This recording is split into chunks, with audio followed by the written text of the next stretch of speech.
Amigos, de nueva cuenta, bienvenido, profesor Fentanes. Es un gusto de nuevo tenerte aquí en el canal. Después de esa charla que tuvimos hace algunos meses aquí en el canal. Pues primero que nada, ¿cómo estás, profesor Fentanes? Tal, Luis, gusto saludarte de nueva cuenta. Bien, gracias. Acá con un poquito de frío, como en muchas partes del país, pero bien, todo bien, gracias.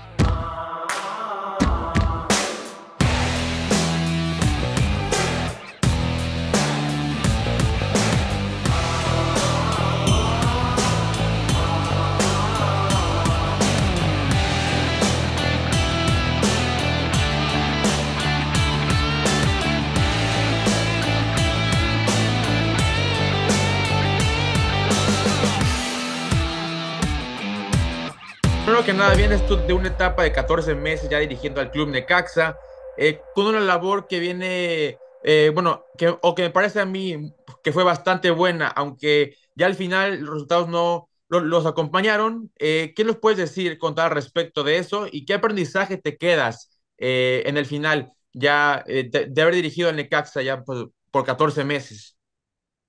Sí, mira, coincido contigo en la lectura de que fue una gestión positiva, ¿no? El previo de cómo agarramos al equipo, la inercia negativa que traía el entorno en el cual vivía el club, eran sumamente adversos y logramos darle vuelta a esa situación con la disposición claramente de los jugadores, con buenas decisiones del cuerpo técnico, de la directiva en conjunto, y logramos cambiarle la inercia al proyecto. El equipo retomó una competitividad, se hizo de un estilo, cosa que no es fácil, se hizo de un estilo, ilusionó de nueva cuenta a su gente, y volvió a posicionarse ahí. Hicimos un muy buen torneo de 27 puntos que regularmente te manda incluso a liguilla directa, ¿no?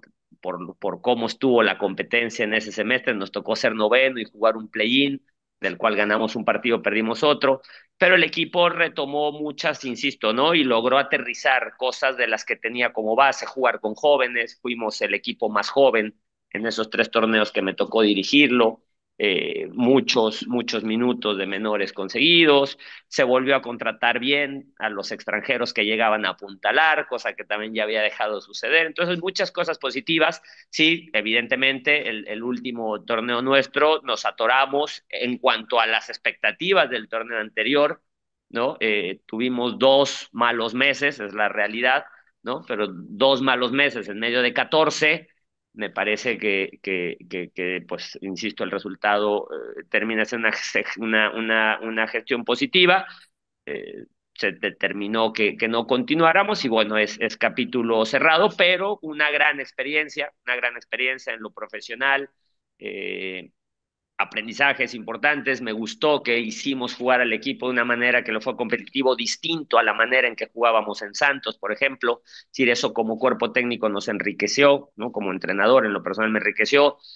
No solo tener una manera de jugar, sino tener la capacidad de adaptarse al recurso existente y hacerlo competitivo. Ahora, el Necaxa fue un equipo referente en la Liga MX y en los últimos torneos le ha costado levantar el nivel de los clubes que dominan el fútbol mexicano, como el América, tricampeón, llámese Tigres, Cruz Azul, Monterrey, Chivas, equipos económicamente más poderosos, por decirlo así. Esto no ocurría antes porque si recuerdas bien, antes prácticamente cualquier equipo podía salir campeón. Eh, Platica un poco cómo se vive desde dentro este desequilibrio entre las plantillas, por ejemplo. ¿Crees que aún cualquier club pueda aspirar a ser campeón? Hombre, a ver, la aspiración es legítima para todos y así debe ser. Te preparas buscando campeonar, no en el pensamiento general. Después, la realidad es que cada proyecto tiene sus propios objetivos reales, digamos, ¿no?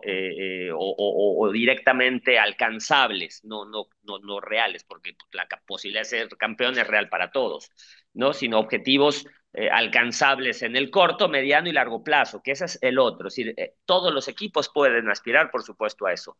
Después, desde los recursos que tengas, la prontitud para alcanzar ese campeonato puede estar más presente, ¿no? Más factible o a más corto plazo que en otro momento.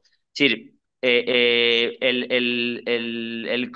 cada club ¿no? Se ponen sus objetivos y puede ir creciendo en la consecución de los mismos y llegar a tener un punto sólido y un punto de equilibrio, ¿no? Junto con una inversión adecuada que te permita aspirar a campeonar. La realidad es que las distancias en el tema presupuestos en la liga se están haciendo cada vez más grandes, esa es una realidad, y están estos 4, 5, 6 equipos que se están despegando de manera notoria a otros clubes, ¿no? Que se puede ganar en la fecha 8 el presupuesto más bajo al presupuesto más alto, pues sí, por supuesto, eso ha pasado todo el tiempo en nuestra liga, ¿no? El último general le gana el primero y es parte de lo que sucede en nuestra liga, es parte de lo parejo que es, ¿no? Después, la consecución real de los títulos, me parece a mí que para que estos presupuestos no tan altos logren ese objetivo que sí es alcanzable, requiere de procesos, de respetar procesos, de poner bases y en algún momento pelear con posibilidades reales desde ahí, pero es inevitable que necesitas procesos,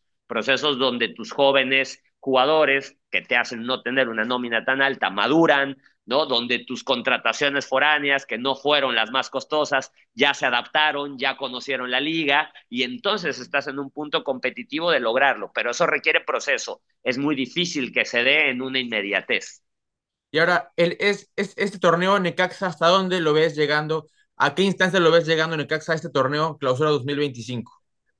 Bueno, no sé, Luis, a la distancia pues es difícil conocer, ¿no? Hacer una proyección, hoy hay otro cuerpo técnico al frente, si bien es cierto hay una base pues muy similar o prácticamente idéntica, ¿no? A la que teníamos, pues cada gestión, cada momento es diferente, ¿no? Ojalá y les vaya muy bien, ojalá y las bases que ya se dejaron con esa nueva inercia que se le dio, insisto, más allá de que los 2 últimos meses no fue positiva, son más meses donde sí fueron positivas, ojalá eso se retome y el proceso y la idea de consolidar los jugadores que estábamos ya en ese momento logrando y consiguiendo continúe y que el club alcance los objetivos. No te podría comentar hasta qué alcances tiene el proyecto porque pues ya no estoy en el día a día ahí con ellos ni de cerca, ¿no? Ahora, tú cuentas con una carrera muy extensa. Tú te graduaste como director técnico a los 19 años de edad y desde entonces has estado en diferentes funciones dentro de los equipos e incluso en selección nacional.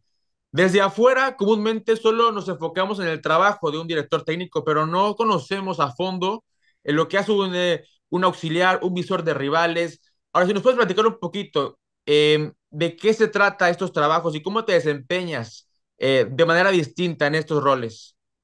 Correcto, Luis. A ver, de años para acá, los cuerpos técnicos se han vuelto multidisciplinarios, esa es la realidad, ¿no? Tengo muy grabada una frase del buen don Nacho Treyes, ¿no? Que decía antes, el entrenador llegaba con su gorra, su silbato y nada más. ¿No? Dice, hoy llegan un montón de gente, don Nacho lo decía un poco, ¿no? Pues él le tocó vivir la época contraria ahora, ¿no? Los cuerpos técnicos hoy son multidisciplinarios, cada vez hay más cosas que se miden, más cosas que se observan, cada vez hay más dinero en juego también en los proyectos, eso es una realidad, por lo cual no va requiriendo de más ojos y de más personas involucradas. Y desde ahí cada rol va teniendo sus tareas y sus responsabilidades. Como entrenador, en mi punto de vista, te toca saber delegar, saber confiar en todas esas personas que a veces tienes alrededor para que realmente se vuelva productivo, ¿no? No creo en estas dictaduras, digamos, ¿no? Donde el técnico secuestra al equipo y se encarga solamente de eso. Hoy los clubes invierten en infraestructura, tienes salas y equipos completos de kinesiólogos, tienes neurociencias, tienes psicólogos, o sea, hay un montón de gente especializada y con profesión para aportar y ayudar. Entonces, como técnico, delegar y involucrar a la gente me parece importante. Después los roles son distintos, ¿no? Un auxiliar técnico, claramente, ¿no? Si bien es cierto, en algún momento se vuelve legítima la intención de dirigir, ¿no? Cuando eres auxiliar técnico, que me tocó serlo de muchos entrenadores, ¿no?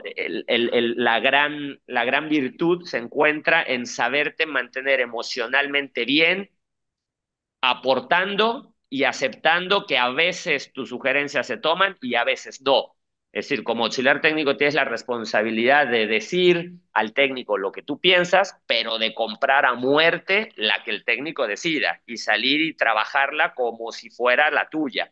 ¿no? Esa es la gran virtud del auxiliar técnico, tener esta capacidad de decir lo que piensa, de decir lo que observa, pero una vez tomada la decisión, sea la sugerencia de él o no, abrazarla y seguirla trabajando y defendiéndola y vendérsela al jugador como si fuera la propia. Eso hablando del auxiliar técnico, ¿no? Que después hay distintos perfiles de auxiliares técnicos. Tienes auxiliares técnicos que te ayudan mucho en el trabajo en cancha, que son buenos en la cancha, sembrando, llevando los ejercicios, manteniendo la disciplina en la cancha, digamos. Tienes auxiliares técnicos que te ayudan desde el análisis táctico, que a veces pueden estar arriba en la tribuna o a veces en la banca, pero que son más de este análisis táctico. Tienes auxiliares técnicos que son muy buenos para el 1-1 con el jugador, que te ayudan al manejo de grupo. Entonces, generalmente uno como entrenador busca equilibrar esos perfiles en los dos auxiliares técnicos más el institucional que regularmente te ponen. Generalmente son 2, 3 auxiliares con los que cuentas, en los que repartes estas tareas, ¿no? Uno más de campo, uno más de gestión,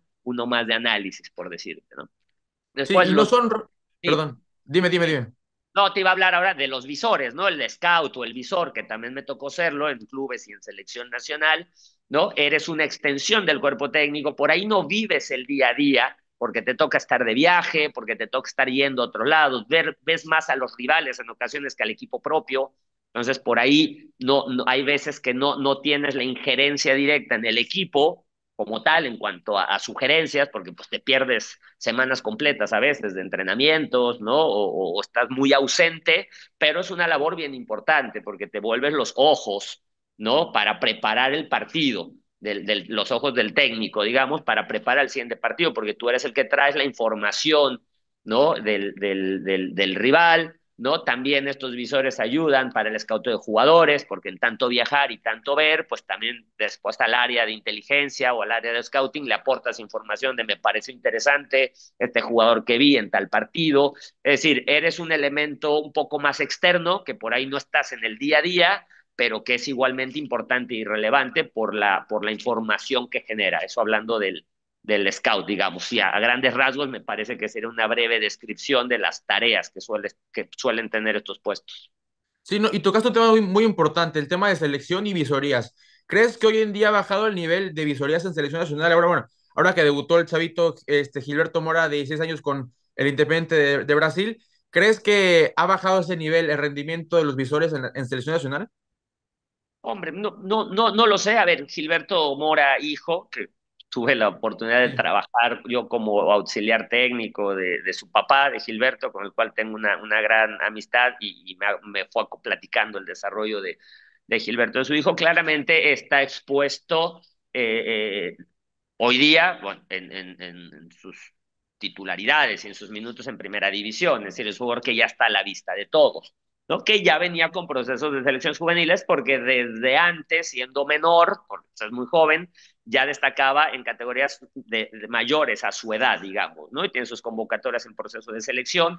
La realidad es que me parece que esa parte se hace bien, Luis. Es decir, este seguimiento a las subs de los equipos, ¿no? A través de las cuales se conforman las selecciones menores, me parece que eso está bien. Yo lo que pienso es que el escauteo para buscar futbolistas mexicanos en territorio nacional no debería reducirse solamente a las subs de los equipos. Sí es cierto que son un gran filtro y que prácticamente todos los equipos captan a lo mejor que hay en sus alrededores o en los torneos. Es decir, si ya te hacen una preselección claramente, ¿no? Donde las selecciones nacionales ya van y buscan ahí, en los 18 clubes, ¿no? Pero tanto clubes como selección me parece que tienen un grandísimo campo de escauteo fuera de las estructuras de los clubes, ¿no? En el fútbol amateur, en las terceras, en las segundas, es muy difícil que jugadores de esas categorías accedan a una selección nacional, por ejemplo, ¿no? Porque se reduce a los 18 equipos a los que ya están en las subs, ¿no? Me parece que ahí sí pudiera mejorar mucho el escauteo, no solo de selección nacional, sino también de los clubes. Ser mucho más amplio el escauteo, y no solo el escauteo, Luis, la formación, influir en la formación de los jugadores, no solo dentro de los 18 equipos de primera división, sino buscar mejorar las condiciones de entrenamiento, buscar mejorar la capacidad de los entrenadores en todo ese fútbol amateur que es inmenso, en todas esas ligas que hay en nuestro país. Creo que eso sería importantísimo, ¿no? Para optimizar de nueva cuenta el desarrollo de nuestro fútbol. Si tú eres muy joven, pero seguramente has escuchado, ¿no? Y sí es cierto que los tiempos han cambiado y que ahora los clubes son ricos en estructura, pero acuérdate que antes, pues justo se trabajaba mucho contra este fútbol amateur, contra estos torneos, ¿no? Que eran los famosos torneos de barrios, ¿no? Acuérdate incluso también un poco, ¿no? Cómo hay algunos jugadores en algunos procesos de selección que no habían estado o no habían debutado en primera división, pero los habían involucrado. Sí, creo que ahí hay una tarea importante que hacer, más allá de que se hace bien, sí, me parece que sí, se aprovecha la estructura que ya tienen los clubes, pero creo que tanto clubes como selecciones nacionales podrían ampliar su campo de visoría y de capacitación a mucho más parte del territorio nacional. Sí, y son roles que a veces no estamos ni enterados que existen dentro de los equipos en la liga. Y es muy interesante conocerlos de viva voz, de que la experiencia, profesor. Actualmente en la Liga MX hay muy pocas oportunidades para los técnicos mexicanos en el torneo Clausura 2025. Solo Atlas, que apostó por Gonzalo Pineda, que viene de la MLS, Querétaro, que apostó por Benjamín Mora, y Mazatlán, que tiene a Víctor Manuel Bucetich. Tiene un técnico mexicano como director técnico. ¿A qué crees que se debe esta falta de oportunidades de directores técnicos mexicanos hoy en día en la liga? Porque capacitados hay, me queda claro. Sí, sí, a ver, capacitados y no capacitados los hay en México y foráneos, es decir, me parece que el tema de la nacionalidad no vincula forzosamente a la capacidad, ¿no? Hay gente muy preparada de fuera que lo demuestra y aporta cosas, hay gente muy poco preparada de fuera, ¿no? Y hay gente preparada en México con la posibilidad de desarrollar y hay gente que también tampoco se ha preparado, es decir, eso es así. Y después está que en medio de esta preparación o no, te puede ir bien o te puede ir mal, porque esa es otra historia. Es decir, puedes estar muy preparado y no tener un proceso exitoso, entendiendo como exitoso la consecución de los objetivos que ese proyecto tiene. Sí, porque no podemos poner una vara de éxito, un campeonato, sí o sí, cuando son clubes que no aspiran a eso. Si no le puedes pedir un campeonato, ¿no? Me acuerdo que leí algo que criticaban un poco el torneo pasado, ¿no? Que los equipos en los que estábamos, estuvimos técnicos mexicanos, estábamos todos fuera de liguilla, digamos, ¿no? Pero después dices, bueno, ¿son proyectos armados realmente para estar en liguilla o son proyectos armados para solventar tablas de porcentaje, ¿no? Es decir, pero bueno, capacitados hay fuera de México y en México, es una realidad.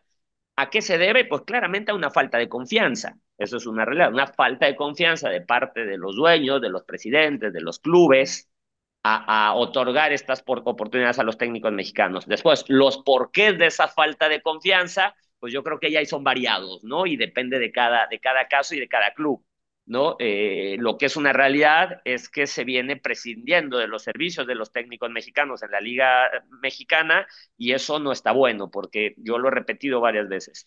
Formar jugadores propios y entrenadores propios me parece que a cualquier país le viene bien para desarrollar su fútbol. Y eso acá pues no está sucediendo. Entonces creo que es algo que no es positivo.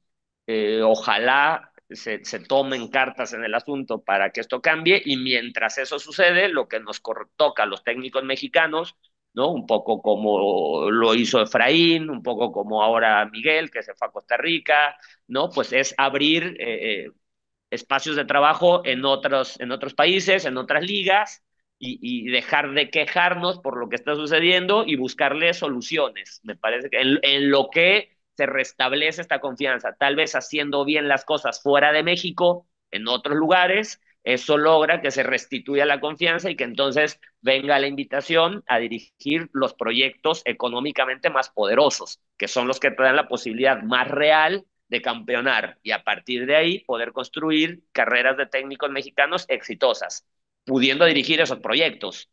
Dirigiendo los otros proyectos lo puedes hacer bien, les cambias la cara, les das una nueva inercia, pero tarde que temprano se vuelven a atorar por esta vorágine que tiene la liga donde los presupuestos más altos terminan posicionados más arriba. Entonces, creo que ese es el reto hoy día, dejarnos de lamentar por esta negativa situación y buscarle darle la vuelta, ya sea acá o fuera de México.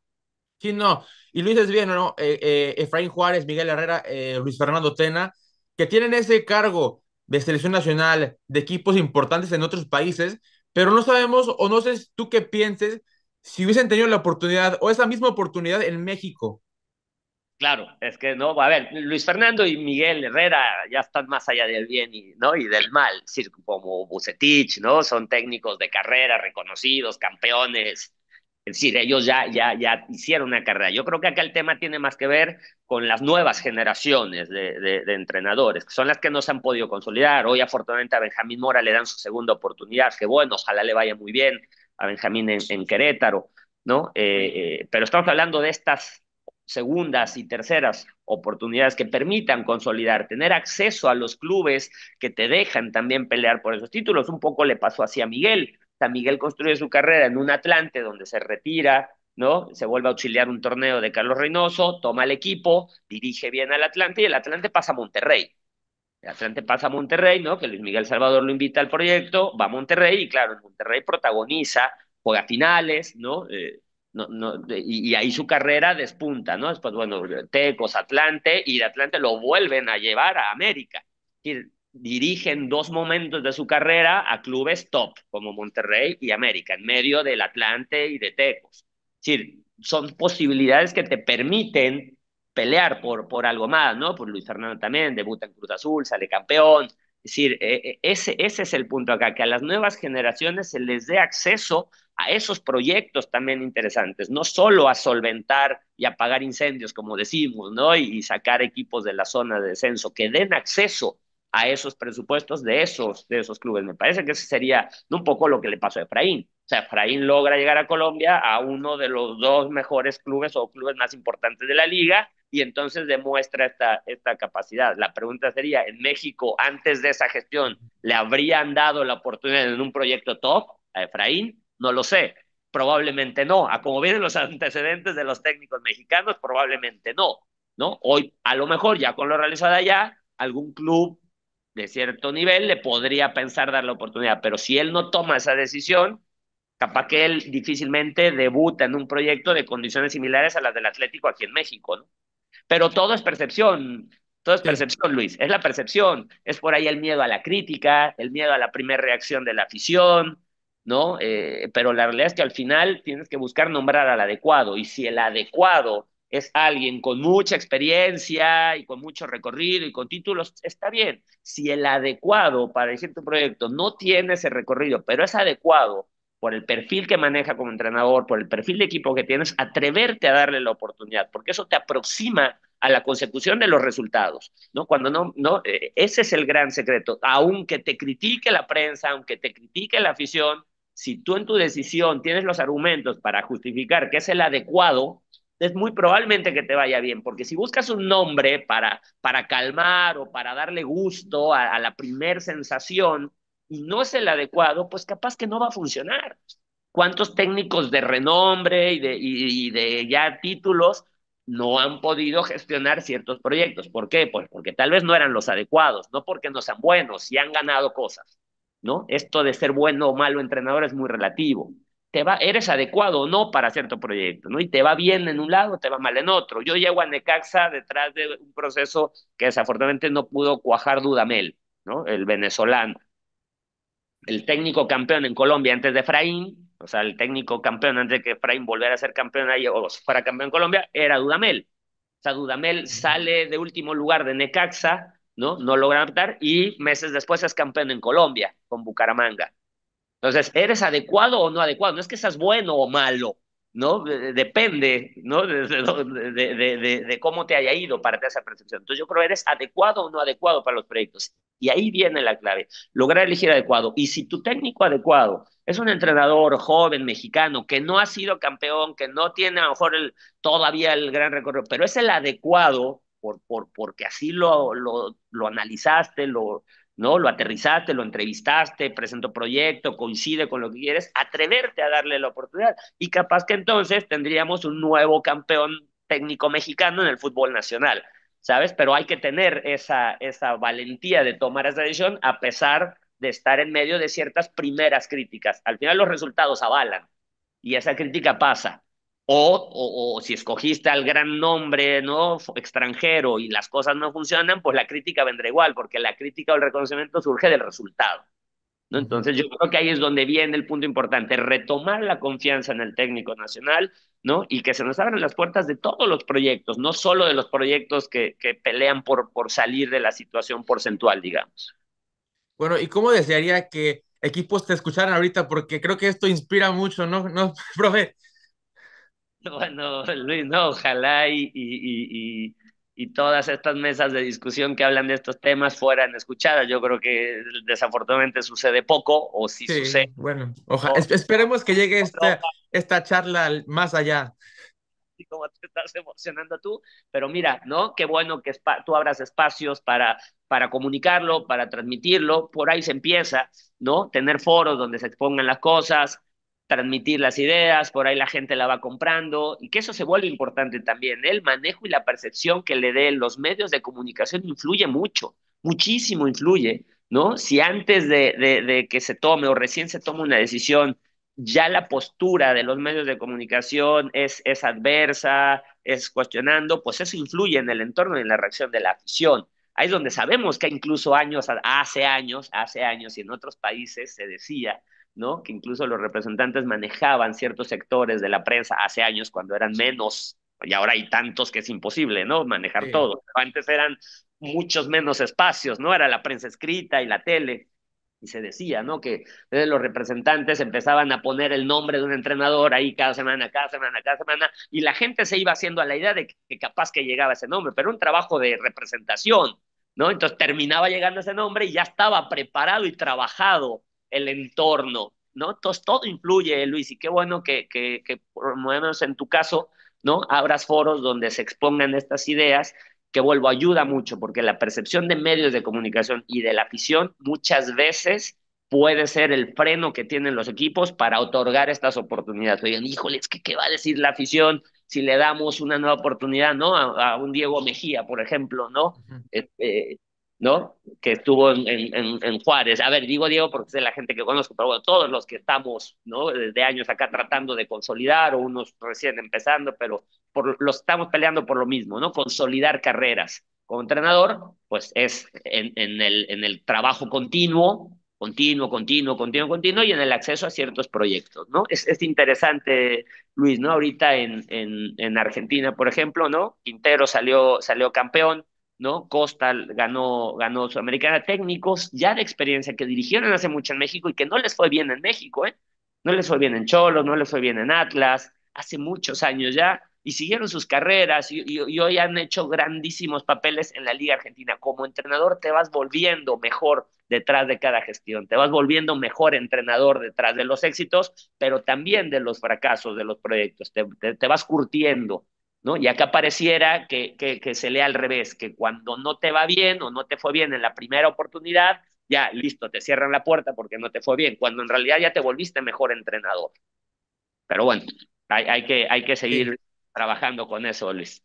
¿Y tú has pensado en emigrar fuera o sea, migrar fuera del país para buscar oportunidades para dirigir?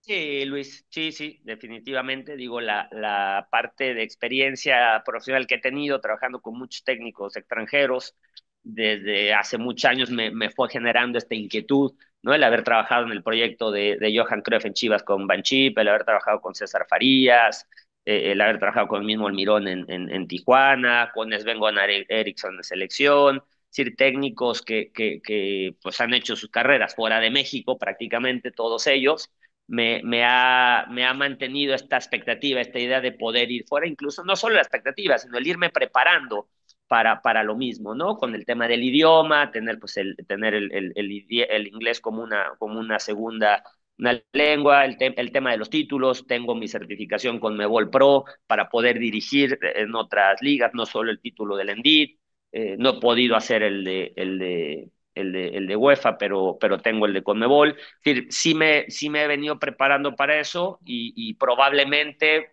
no lo sé, vamos a ver qué pasa en estas semanas en México, pero tenga que ser el siguiente paso, Luis, tal vez ir fuera de México para pues empezar a abrir otros mercados por lo difícil que está el mercado nacional.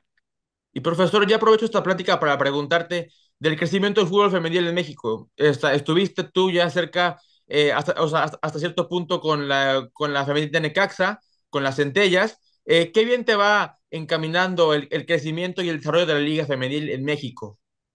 Luis, que mi proximidad con el fútbol femenil en México tiene más que ver con mi estancia en Santos, donde en la dirección de fuerzas básicas el equipo femenil formaba parte de esta estructura. O sea, me correspondía como director de fuerzas básicas estar también pendiente del equipo femenil. Eh, eh, es otro mundo, claramente, más allá de que es el mismo deporte, requiere otras cosas, porque hubo que trabajar pues con toda la base, ¿no? Con su sub-17 en su momento, su sub-19, el equipo de Santos nos tocó jugar la primera y única liga que ha jugado el equipo femenil de Santos, se jugó en ese periodo. Es un fútbol que ya apareció, es una liga que ya apareció en México, y me parece que ya nadie la frena. Es decir, ya la evolución y el avance es muy claro. Más allá que sí, evidentemente necesitan ciertas plazas seguir ganando en captación de audiencia, ¿no? Y volverse comercialmente más atractivos, eso es una realidad, para que se empiece a volver un negocio autosustentable, ¿no? Y que no le sea un costo a los equipos, necesita crecer en esta parte comercial, pero yo creo que va a terminar pasando, porque en el mundo viene pasando y hay países donde incluso el fútbol femenil está más desarrollado que el fútbol varonil, ¿no? Creo que fue un proyecto que en su momento causó revuelo. Me parece que ya hoy todos estamos familiarizados con que existe la liga, la han ido mejorando, me parece, ¿no? El perfil de jugadoras que hoy se tiene, ¿no? Me parece que son jugadores que ya vienen de estos procesos que los mismos clubes iniciaron. La captación al origen de esta liga eran las universidades, era el fútbol amateur, de ahí llegaron las jugadoras. Ya hoy las jugadoras están llegando de procesos formativos que han implementado los clubes, y por lo tanto esto les está brindando, me parece, otro tipo de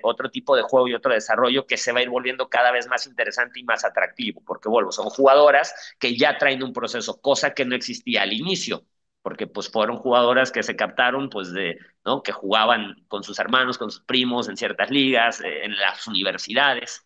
Entonces es un fútbol que está creciendo, que lo seguirá haciendo y que ojalá en años a futuro también alcance este desarrollo comercial que le permita hacerse autosustentable y pues desarrollarse como el varonil. Sí, no, y es que poco a poco las mujeres empiezan a tomar puestos más importantes dentro de nuestro balompié, pero por ejemplo, en las centellas de Necaxa las dirige Teresa Orbis, que hace unos años era normal que un hombre dirigiera un equipo femenil en la Liga MX. Y es que esta tendencia se ha ido revirtiendo, pero aún no vemos tantas figuras femeninas dentro de puestos más altos, por ejemplo, a nivel directivo, a nivel representación, a nivel no solo hablando de fútbol femenil, sino incluso dentro de equipos mismos de la Liga MX varoniles. ¿Cómo, o sea, desde tu perspectiva, eh, se le puede abrir más camino o la brecha a las mujeres para llegar a estos puestos claves dentro del balompié mexicano y hasta llegar a un mundial siendo directivos o directoras técnicas? Hombre, a ver, seguramente en unos años lo iremos viendo con más frecuencia. No sé si a un nivel de estar ¿no? En la misma cantidad de puestos ocupados por hombres y mujeres. Muchos equipos femeniles de la Liga Mexicana tienen a su figura directora deportiva, ¿no? O director deportivo de fútbol femenil en una mujer. Deben ser varios, cada vez son más incluso los que ponen, porque la realidad es que es una liga que requiere su propia gestión y demanda mucho tiempo y sus contratos y sus circunstancias. Muchos equipos tienen a cargo a una mujer a la par del presidente o el director deportivo para encargarse del fútbol femenil. Entonces ahí están apareciendo, posicionándose para encargadas del fútbol femenil de algunos clubes. Y me parece que cada vez son más. Ahí estaría bueno que te echaras una investigación para ver cuántas mujeres están a cargo de los proyectos en México, pero me parece que deben ser por lo menos 4 o 5 en medio de los 18 equipos, ¿no? Como directoras deportivas, ¿no? Después, respecto a la dirección técnica, eh, esto de que estén apareciendo acá mujeres me parece que también tiene mucho que ver con esta regla que se implementó años atrás en la sub-19 era o sub-17 femenil, era sub-17, donde por reglamento tenía que haber una mujer involucrada, por lo menos como entrenadora o como auxiliar.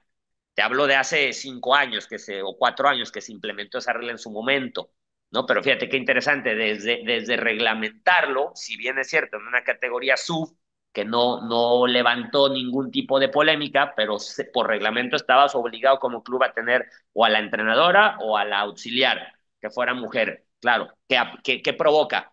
Pues que se vayan desarrollando en los puestos, que esta que era auxiliar se vuelve entrenadora, que era entrenadora de la sub-17, se puede volver de la 19 y que hoy está a cargo de un equipo profesional, ¿no? De una categoría mayor. Pero fíjate cómo a partir de una regla fomentas el desarrollo de entrenadoras. También es cierto que han venido entrenadores extranjeros, que es otro tema a debatir. Tenemos extranjeros en la femenil, tenemos extranjeros en la sub-23, tenemos extranjeros en las direcciones de fuerzas básicas. O sea, se están tomando decisiones que van en contrasentido de esto, pero también en algún momento por reglamento se tomó una decisión que favorece el desarrollo de entrenadoras mexicanas en la liga. Claro ejemplo de que se podría hacer algo al respecto, como en muchos países pasa, ¿eh? Muchos países que tienen blindados a sus entrenadores y que es dificilísimo como técnico extranjero entrar a dirigir a las categorías inferiores. Prácticamente no se puede, entre reglamentos, requisitos o culturalmente, no se deja. Y son países en donde todos los entrenadores son de la nacionalidad. Acá, pues desafortunadamente, en el sentido de que eso frena el desarrollo de entrenadores, no ha sucedido. Hay una parte buena de los que vienen y aportan, pero la realidad es que se le quitan cada vez más espacios a los técnicos y a las entrenadoras mexicanas.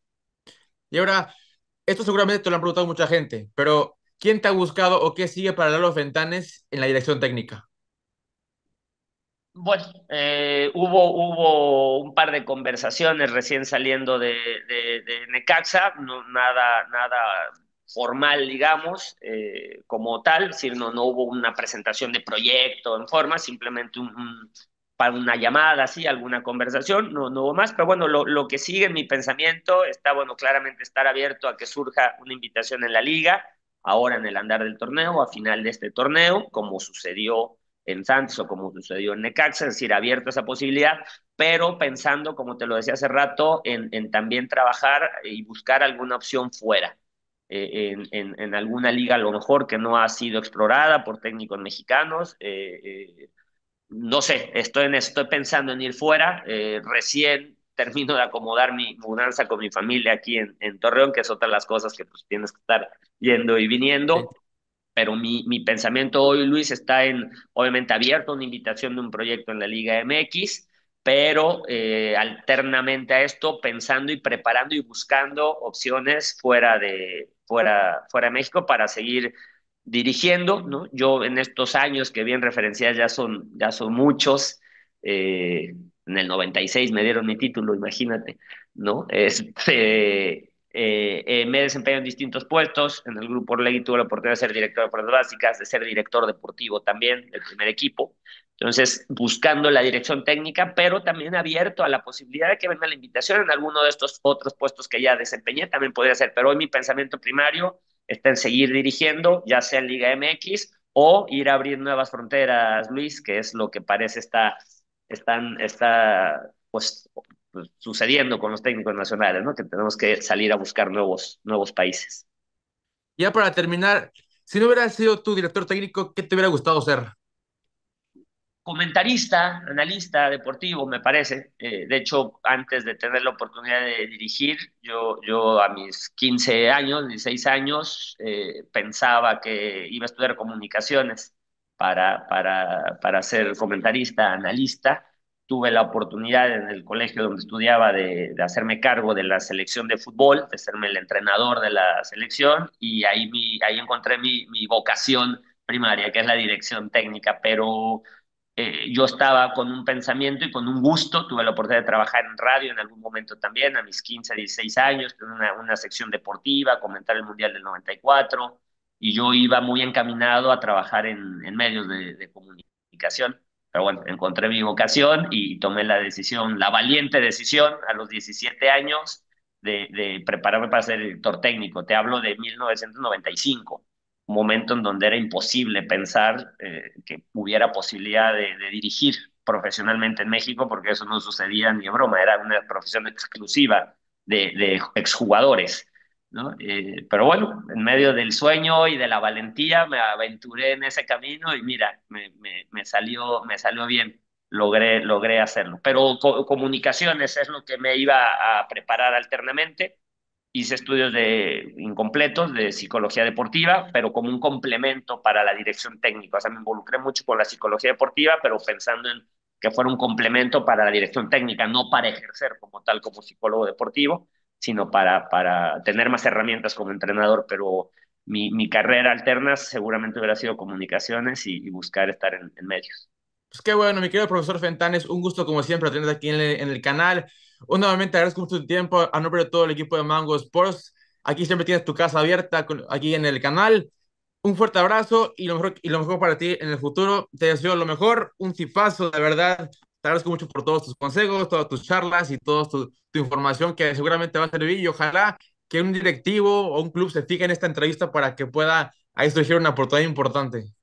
Ya te daremos la exclusiva, Luis, si eso sucede. Gracias. Muchas gracias por la Gracias, invitación. profesor. Te agradezco mucho. A las órdenes. Un abrazo.